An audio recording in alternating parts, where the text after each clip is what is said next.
South Korea is ready for a new start. It will elect a new president following a year of political upheaval and scandals. In this edition of the debate, we'll look at what lies ahead for this country, especially when it comes to its major foreign policy headaches, like North Korea and China, especially when it comes to issues like the THAAD anti-missile system, not to mention how it's going to deal with the U.S. on that issue. Well, first, let's talk about this with our correspondent from Seoul, Jennifer Chang, who joins us. Well, Jennifer, obviously this is very exciting for the South Koreans, to say the least, and from what we understand, this is going to have a record turnout. What do you have for us in terms of what's going to be coming up? Well, the THAAD issue is one of the dominating issues right now. North Korea is at the top of the agenda because Trump is very unpredictable. He's a wild card factor. Last month, he demanded that South Korea pay for the $1 billion anti-missile defense system, which the U.S. had already negotiated that it was going to pay for. And this angered South Koreans. And now it looks less likely that the THAAD system, which has already been deployed here in the middle of the night, with critics saying that it was rushed, that it was snuck in here to South Korea before Moon Jae-in took office, with everybody expecting Moon, who had been leading in the polls, to win the Tuesday, May 9th snap presidential election.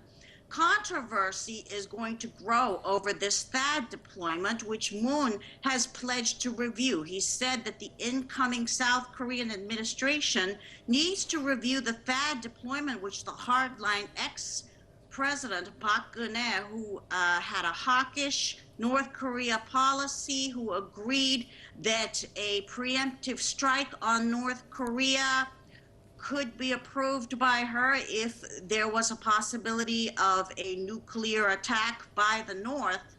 These are all diametrically opposed to Moon. He's her ideological enemy. He opposes a unilateral strike by the U.S. on the North. The U.S. under Trump, the unpredictable White House, has said that all options are on the table, including the military strike against North Korea. It has dispatched the Carl Vinson strike group here. There are fears that he might try to go it alone. No one knows what he's going to do.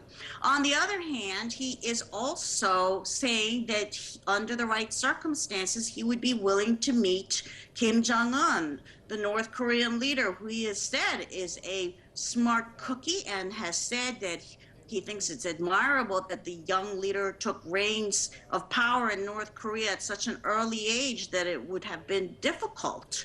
So he has said some very shocking things in front of the U.S. foreign policy establishment. Hillary Clinton criticized his remark that he would be willing to talk to the North Korean leader. But that's just what Moon Jae-in, the incoming president, the man who's expected to be elected Tuesday here in South Korea, wants to do. So the two may not be compatible. We just don't know. And the other thing is that a rift could open between the South Korean liberal president in Seoul and Trump, the conservative in Washington, given that Moon favors greater engagement and trade with North Korea, which Washington fears could undercut sanctions on the Pyongyang regime. He wants to reopen the Kaesong industrial complex that President Park shut down last year as a sanction. Thank you for that. We appreciate it. Of course, one of the Jennifer Chang talking to us from Seoul. To get an analytical perspective on everything regarding these elections, political commentator and analyst Jason Unruhe joins us from Ontario. And we have the U.S. foreign policy and national security analyst Lawrence Korb, who joins us from Washington. Gentlemen, welcome. Lawrence Korb, let me start with you. Before we get into some of the things that our correspondent said, which was very interesting, let's look at these upcoming elections in terms of the significance that this has. We're going to go right into the foreign policy issues.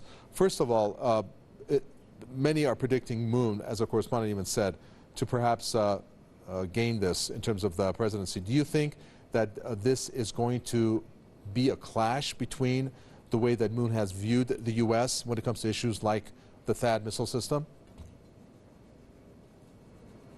Well, I think, basically Moon is much more to the left of center than the impeached president. And remember that the South Koreans asked for this under the previous president when Obama was in office. So this did not happen under Trump, and then it was put in and activated. And the South Korean leaders have always been caught between China and the United States. They do an awful lot. That China's their main trading partner. The United States provides their security. So I think that when he gets in, he may basically say to the Chinese, if you can lean enough on the North Koreans to tell them to stop their provocative behavior, then I may, delay, going full thing with the THAAD system, which the Chinese also and the Russians see as theoretically undermining their nuclear capacity. What about realistically? Well, again, I think if the South Koreans don't want it, the United States is not going to force them to take it. And I think that's the key thing. This was something the South Koreans asked for under the Obama administration and the previous president. But as your correspondent said, I mean, President Trump's been all over the map on this. Basically, his people have been saying all options are on the table, sort of intimating that there could be a military strike. And then, right out of the blue, saying he'd be willing to talk to the president of North Korea, something that has not happened. I mean, in the previous negotiations, you didn't have President Clinton, for example, talking to the current president's father. It was done by negotiators. So we really don't know. We're in a state of flux. I think one step at a time. We'll see what happens when the election. We'll see what happens when the newly constituted government. But just like in Iraq, I mean, if we're told to leave, a lot of Americans wanted President Obama to keep troops in Iraq after 2011, but when the Iraqis said no, we left. So if they don't want the THAAD system, we obviously will not go ahead with it. Well, let's talk about, first of all, this candidate Moon, Jason Unruhe, because in terms of him, overall, it is said that this election, in one sense, could be a referendum on North Korean policy. So do you think that, based on what Moon has said, he is going to open up the door to diplomacy there with the North Korean leader?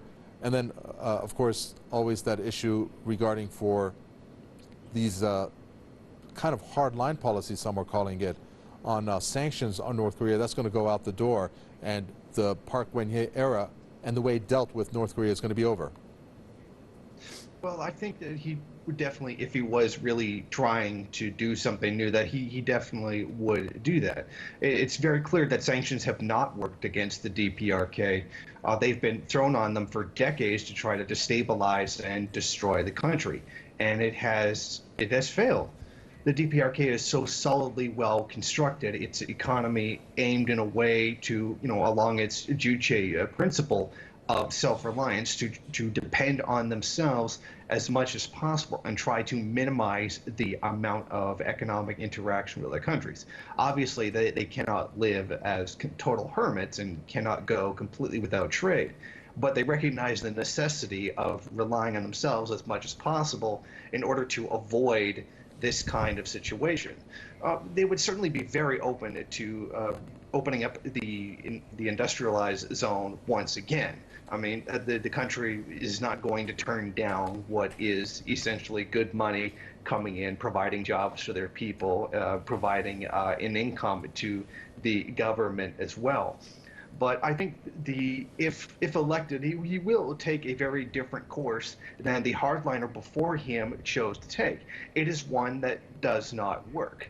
The DPRK is not going to back down. Trump issued an ultimatum to the DPRK: you will abandon your weapons program, or we may be forced to take some kind of preemptive strike. And the DPRK went ahead with tests anyway. Although those tests were unsuccessful, they certainly made it very clear that they are going to go forward. They're not going to bend to the will of the United States.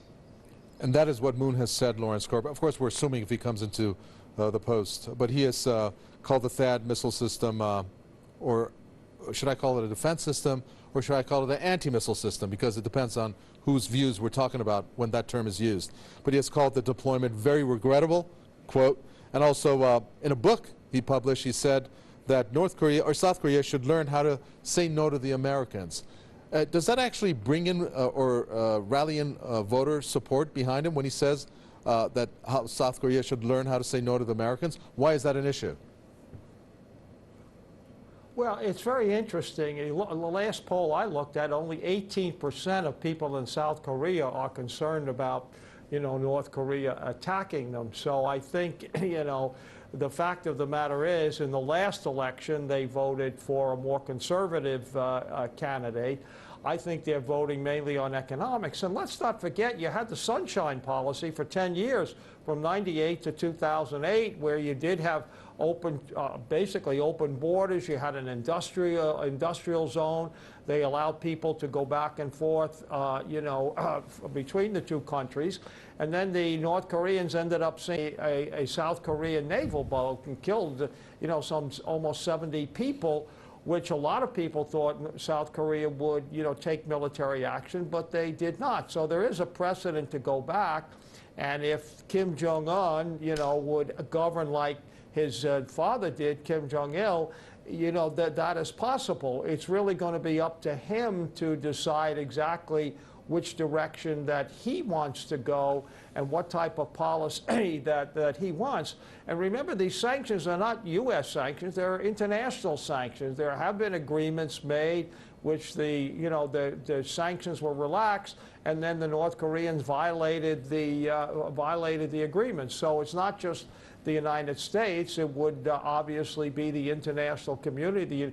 These work through the United Nations, and the Chinese have put more sanctions on recently in terms of the coal and things like that. They're also concerned. They do not want to see a conflagration in North Korea on their border.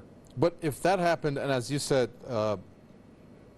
the Sunshine Policy, Jason Unruhe, that Lawrence Korb talked about, if that is to come into force again in terms of building trust with North Korea, opening up investment with North Korea, and basically having dialogue with North Korea, doesn't that mean that whoever, if this is revived, and also starts relying on China more, would mean that the U.S. then therefore would not have as much influence over South Korea, and therefore it would in some sense shadow the plans of the U.S., at least at a minimum, for South Korea in that region?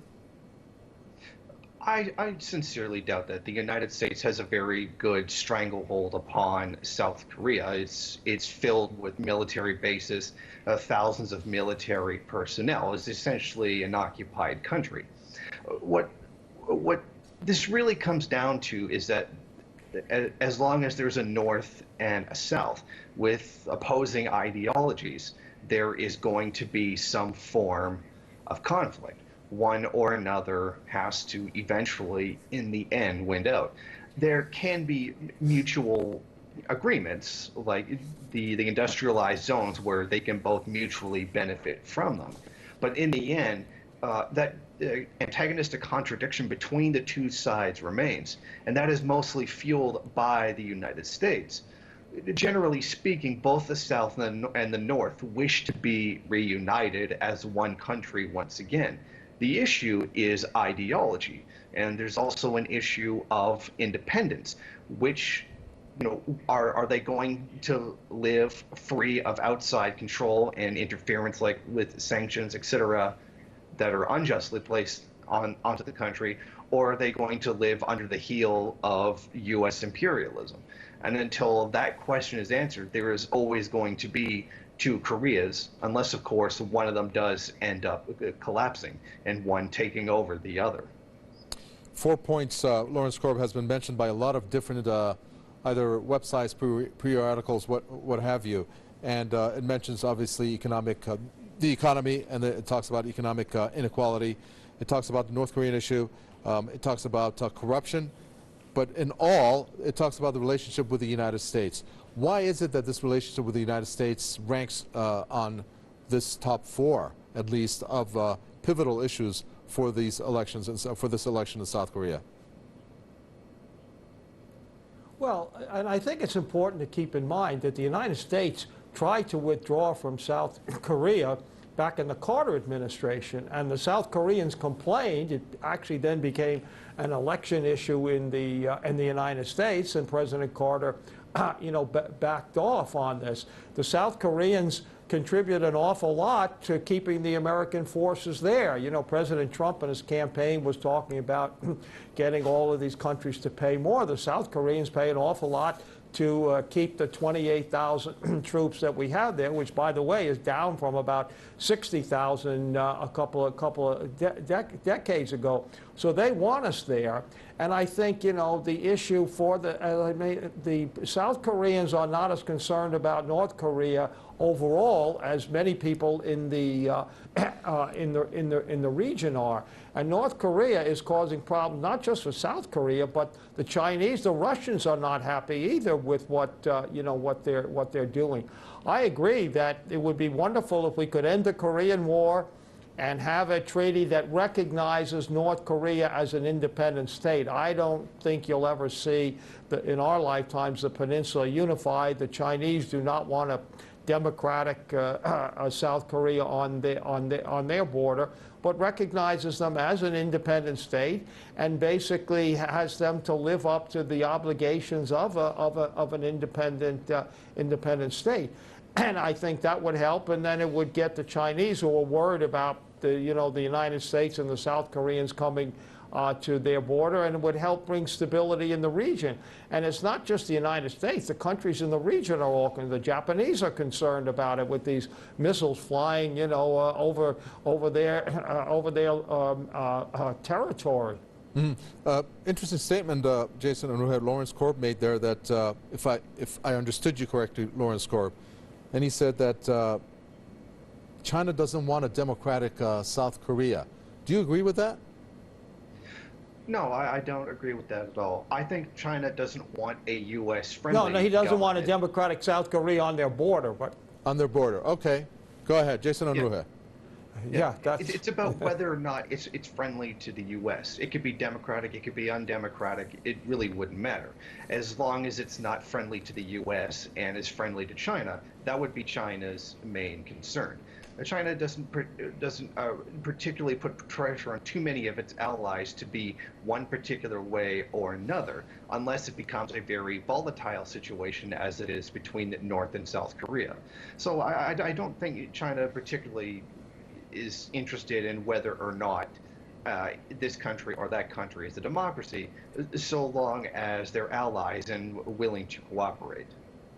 One of the things, of course, that changes somewhat the direction of this conversation, Lawrence Korb, is the fact that since you had Xi Jinping's visit to the White House, it seems like Xi and Donald got along. Donald likes him, and that has irked North Korea, hasn't it? So does that change the equation in some sense? Well, I think it does, and I think one of the things that President Trump said, he's not going to go after the Chinese for what he claims was being a currency manipulator and unfair trading practices, because he's getting their help with North Korea. And the Chinese have toughened their economics constraints with North Korea since that happened. You may remember that President Trump also said that Korea used to be part of China, which really angered a lot of people on the peninsula. And you're right, it has upset the North Koreans. They don't want to see an alliance between China and the United States because China is their main benefactor and their main protector. And of course, Russia is quick to want to step into those shoes, Jason Unruhe, I'm assuming. But let's not get into that. Let's get into what is one of the also influencing factors here that the U.S. can play a part, and so does China, and that's the economy. We know that as an economic partner, obviously China plays a huge role for South Korea. But then again, you also have the U.S. When you put the two together, which one's going to rank more important for the way that these presidential contenders are going to project themselves to the South Koreans? Well, I think it's a very complicated situation. What China particularly wants in the region is stability, so that they can carry out trade and keep their special economic zones functioning as fluidly as possible. However, at the same time, they don't want a U.S.-friendly government on their border. So it's not so much about what what the DPRK does or doesn't do. It's about maintaining a stable trading partnership. They're just as happy to do business with the DPRK as they are pretty much anyone else. Their interest in this situation is keeping the situation stable to benefit them, and that's what they really want. They are willing to lean on the DPRK in order to get that kind of stability. We have not a similar situation, but something that resonates somewhat of the same type of sentiment in that part of the world, and that is the Philippine President Duterte, Lawrence Corb, lashed out of the U.S. On many occasions once he got elected. I'm not saying that the South Korean president, whoever it's going to turn out to be, in particular I'm referring to Moon, is going to do the same. But if the same kind of approach is used, is that going to change the way that the U.S. functions in the area and its relationship, if it were to take, for example, the Philippine route? Although he wants to entertain Duterte in the White House also, from what I understand. Well, again, I think I would be surprised if Moon, now he is more of a left of center candidate, would be lashing out at the United States, because the majority of people in South Korea like the United States. They welcome, our presence there. While we don't have as much trade with South Korea as China does, we still have a substantial amount. And interestingly enough, Trump has also criticized the South Koreans for having unfair trading practices and say he wants to, change them. So it's a really complicated situation. But I think what happens after, and we've seen this so far with Trump, he'll say one thing, and then when circumstances change, he'll say another. And look, as I say, as you mentioned, he's getting along fine with the Chinese. If in the presidential campaign, they were sort of enemy number one. He's not doing so well with Putin, even though he was praising him during the campaign. He didn't like NATO. Now he likes it. And my guess is after this election is over, we'll go back to having the normal relations that we've had with South Korea, and a lot will depend on how North Korea then, wants to deal with that situation. Thank you for that. We appreciate it. That does it for this edition of The Debate. Let me thank Jennifer Chang first, our correspondent from Seoul, who spoke to us. Political commentator and analyst Jason Unruhe spoke to us from Ontario, and Lawrence Corb there, who is speaking from Washington. He is from the National Security Analyst. He's a National Security Analyst. Thanks so much for tuning in to another edition of The Debate. From me, Cover and the entire team in the capital, Tehran. It's goodbye.